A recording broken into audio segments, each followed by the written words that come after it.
Spoiler alert. Spoiler alert. Spoiler alert. All right, so we're going to talk about episode 7. Star Wars. Star Wars. What other episode 7 is there? Yeah, well, I think people realize what we're talking about. Made Ganondorf drop his saxophone at the mention. He hasn't seen the movie yet. That's true. So this will contain some spoilers. Just expect to hear spoilers. If you haven't seen it yet, don't listen to this podcast. You need to go see the movie. Yeah, you need to see it, because speaking of spoilers, before we talk about it, did you see the post where someone had a picture of Mark Hamill as Luke Skywalker, and it was like Luke Skywalker, hide and seek champion, 1983 to 2015?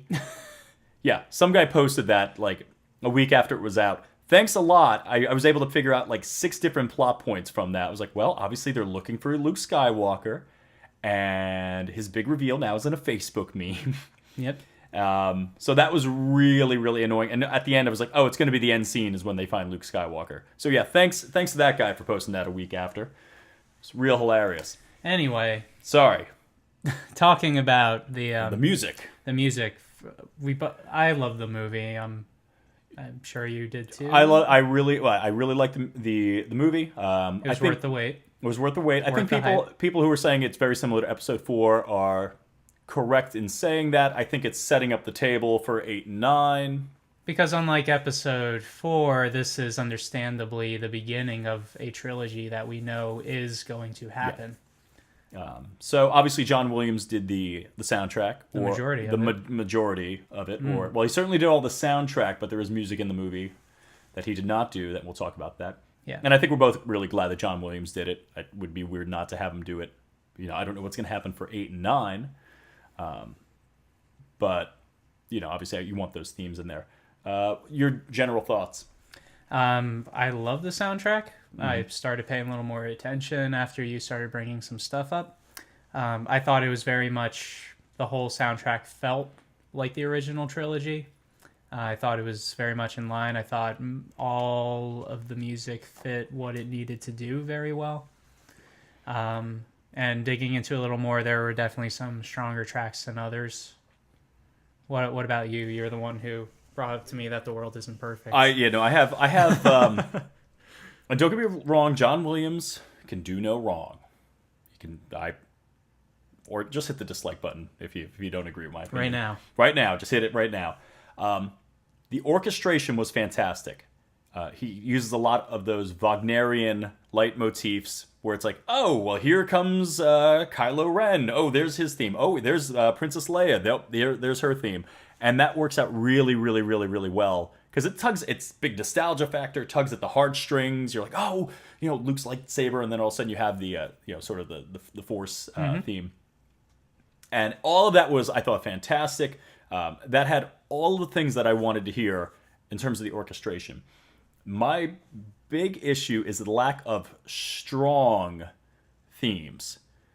I can't tell you, other than the Kylo Ren theme, and we'll talk about that probably, where really the themes were. I always like to think about it, Star Wars, the original trilogy, and even, more so the original trilogy, just has stuff where the music is so fantastic, just sort of isolated down. That's why you have so many YouTube covers of, solo guitar things, or piano, or, someone doing a weird clarinet cover, or, so many things of the original Cantina theme. But I thought the Kylo Ren theme was okay. You're talking about like a 5-note motive, right? So you're talking about and if this gets a little too dorky, you can feel free to skip. But you're talking about a fifth, a tritone, the root to a minor third, and then it's kind of just that 4-note, and then down to the lower fifth. So bum bum bum bum boom, right? Yeah. That kind of sets up it as a villain. It's I mean, obviously it super sets it up as a villain. There's some stuff that is a little bit different. Super villainy, I think it's a short motive, so it's going to be difficult for them to develop that. I mean, theoretically, you could put it in like an Imperial March, and I'm hoping that happens a little bit more in 8 and 9. And I do like the fact that there are things that you can do with it. Now, do you feel that there's a lack of strong themes because maybe this is an established franchise, so they're kind of push and pull between, we need to play the nostalgia card and have some of the old themes in here, but we also want to put some new stuff on top of it, but we don't want to... I had no issues with the old themes being in there. They absolutely should be. Someone walks on to the to the screen, that music should play. The Vader music playing when it was the helmet, right? Grandfather, which was fantastic. I want to say the only time the Vader, like the Imperial March, was played. That's the only time he made an appearance of sorts. Yes, of sorts. If you didn't know, spoiler alert: Darth Vader is dead in this movie. I think that. I think when you talk about movies that came out 30 years ago, you're safe. Okay. The Snoke theme and like lovely European chant, medieval chant, and nobody knows much about this character. Like everyone's always debating, like, is he really, really, really small, and they're just projecting himself? So people are, there's a lot of things going on. I guess it was okay that it was mysterious, and I mean, all it really is what's it, like a low D flat, which I can't hit, but it's just basically, 15 seconds of. Then goes down a half step. Don't get me wrong. Performed wonderfully. It's very mood setting. But it's if you remember the movie Forgetting Sarah Marshall, where the guy's Oh, I don't quite recall. You don't quite recall that one, but where he's a television composer. Yeah. So he's like, I'm not a composer. All I do is I make low ominous tones. That was definitely low ominous Tony. Yeah, it was the Forgetting Sarah Marshall factor.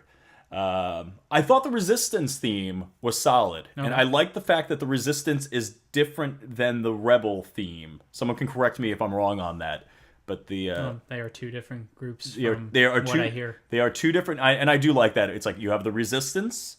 And I also like the fact that you have the First Order, it's not the Empire, and that's why I feel that Episode 4 and Episode 7 are kind of setting themselves up well. The best part to me, I actually really liked Ren's theme. Rey's theme. Thank you. Susan Ren and Stimpy. Yes, I will learn how to type next. Yes, Rey's theme. Sorry, I'm probably thinking Kylo Ren. Rey. Feel free to put a conspiracy that the fact that it's all the conspiracies, Kylo like, Ren comment, and subscribe. Rey. Like, comment, and subscribe.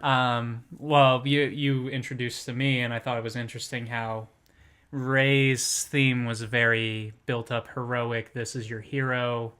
Strong female character aside, it's the hero. And I loved her character in the movie, because even when Finn is going to, why are you holding my hand? And it wasn't like she's strong in the fact that she's not like some like Brunhilde, like Viking warrior. She's just a naturally strong, scrappy, tough character that clearly is going to be the crux of. And that's obvious. I also felt that theme in particular. I felt I'm listening to a finely orchestrated piece of music. I'm not just listening to like the tones. Yeah. I'm not listening to generic movie soundtrack. I'm listening to this is an orchestrated piece of music. Orchestrated. And then before that, you had when she was known as the Scavenger. The Scavenger theme, which is very similar, but it's a little bit more wispy, and it kind of sets it up as it's interesting. She doesn't quite have a purpose yet. Yeah, exactly. But like I thought that theme was, showed a lot of strength, which is nice, and I thought that fit the character perfectly. And again, I just love where she's like, I'm okay, I can handle myself. But again, not in like a rude way. Right. Not like it wasn't so over. One huge miss, and I brought this up to you, that I was really disappointed with, and I've only seen the movie once. And this is the track that we can't listen to again. Right? I can't find it anywhere on the internet. We tried. If feel free to tell us where we can find it. The Cantina theme from the new movie, 7, yeah. Which I'm like, oh cool, they're in a cantina, and it wasn't bad. It was a pretty big miss considering how like legendary that original Cantina theme is. And the new Cantina music that actually, believe it or not, was not written by John Williams. And it's not on the soundtrack. Which is why it's not in the soundtrack, because the soundtrack is only things written by John Williams. If I remember correctly, I want to say it was like some pseudo, like almost like backbeat, kind of almost laid back reggae. Yeah. And I don't have a problem with that. I mean, that makes complete sense for you to walk into a place and, the band is playing backup music. It just seemed like a little bit of a miss. However, and you're a bigger Star Wars fan than I, but what were we talking about where George Lucas went back in 4, 5, and 6, and I was like, where it was just like that annoying Christina Aguilera. I believe that was digital. Jabba's palace you were thinking of, where that scene was not necessary at all to put in, but George Lucas posts being awesome, superfluously tossing stuff here and there because he could. That to me, and I think you even knew the character's name. Cy Snoodles. You can correct me in the comments section. Yeah, feel free to correct us. That's not correct, but it's the creature with the real long lips. Yeah, it was. I mean, that was awful. That was. I mean, I feel all of George Lucas's additions in 4, 5, and 6 are awful. They even changed Boba Fett's voice. I mean, awful. Why would you change his voice? He said like 2 lines. Like, I mean, that's my big issue with Star Wars Episode 2 and 3. I don't like a digital Yoda. I don't like stormtroopers. Like, even back then where everyone's like, oh, it's going all CGI. It looks terrible, and it looked like a slightly better polished version of Halo 1. It really did. Yeah. But the Cantina theme did no harm to, or the Cantina theme in Episode 7 did no harm to the franchise. It just could have been like, oh man, 30 years, people are like covering it on, whatever the YouTube is. Well, I think that's something to keep in mind too, maybe covering this again once more movies come out. Like, we've had the other Star Wars movies for 30 to 40 years. So those have been ingrained in multiple generations. What from this is going to stick around, it's kind of impossible to tell at this point. I think the Kylo Ren theme is going to be developed. That I guarantee there's going to be like an Imperial March version of that. The Snoke theme again is just ominous low tones. Rey's theme probably will. That'll probably be popular. Again, the Cantina theme, big miss for me. No, I wouldn't say it was a miss. I just feel like it didn't stick. I remember hearing it and being like, "Oh, that's nice." I would love to hear it a second time, but I would have to hear it again. As we've pointed out, that is currently impossible unless we go see the movie again. And then really pay attention. But if you have any comments on the music or what you thought of the music, or if you think I'm completely wrong, that's fine.